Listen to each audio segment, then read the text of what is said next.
I just want to illustrate that a lot of people talk about pagan. I'm not really worried about tradition stuff and pagan stuff. What I'm concerned about is why is pizza a criminal conspiracy? So there's all kinds of labels put on things in an indirect way. It's one way of saying everybody gets a piece of the pie, and naturally, this is just my opinion and view, of course.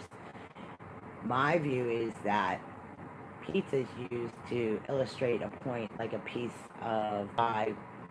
Italy, maybe Rome, Greco-Roman period, paganism. The first things I would think of is, of course, the occult crime in itself.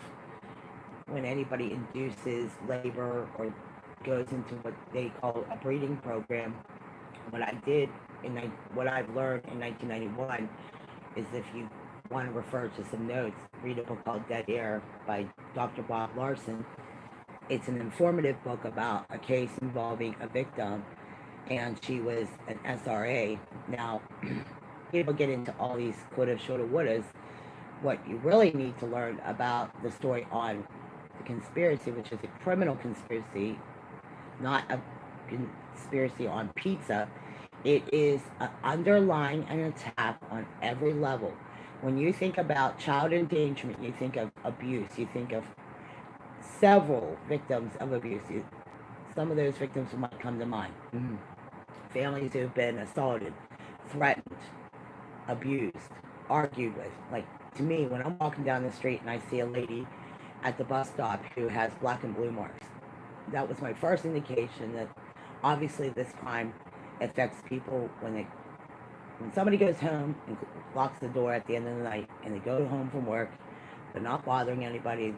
They're going about their day-to-day life, and somebody screams out what's going on in our Pennsylvania government. First of all, it's because most people probably say, well, it couldn't happen to me, or this couldn't happen, and that's probably not the truth at all.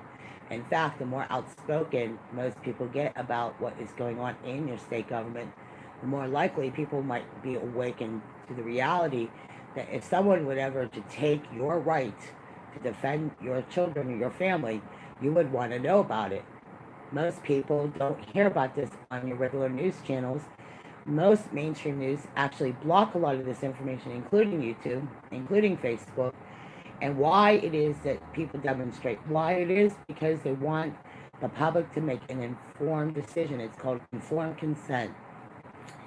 Most rape victims don't have the ability to speak for themselves, or if in cases, depending on what type of victim, they don't have the ability to speak because maybe they're disabled, maybe there's other things, maybe they're too young to speak for themselves.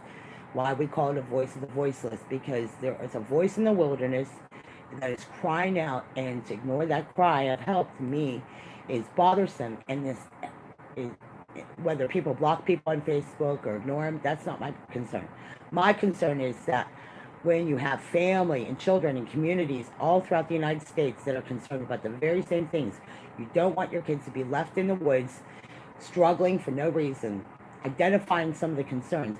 Obviously, this is the time of year, so this is a high missing persons trafficking time for the occult. This is your heads up and warning.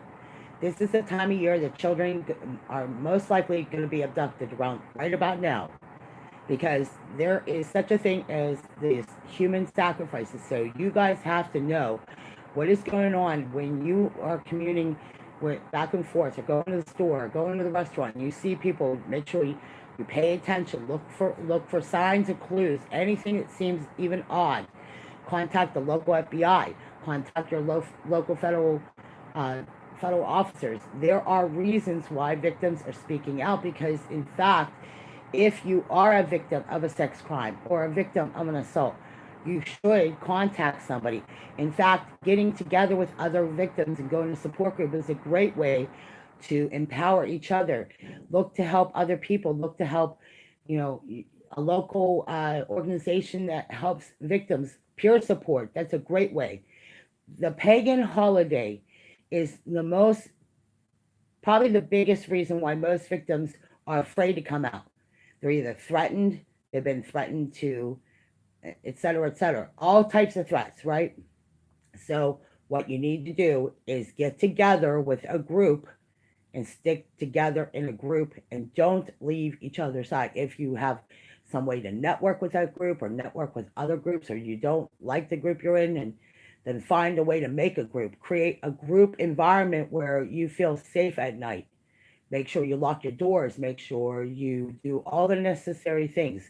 If you're afraid of what's going on at the state house, which I think is very bothersome, which when you think of gun rights and laws, you think about what at some point they're going to take all the guns away, including the police. That is your Reichstag. That is what the Third Reich was doing.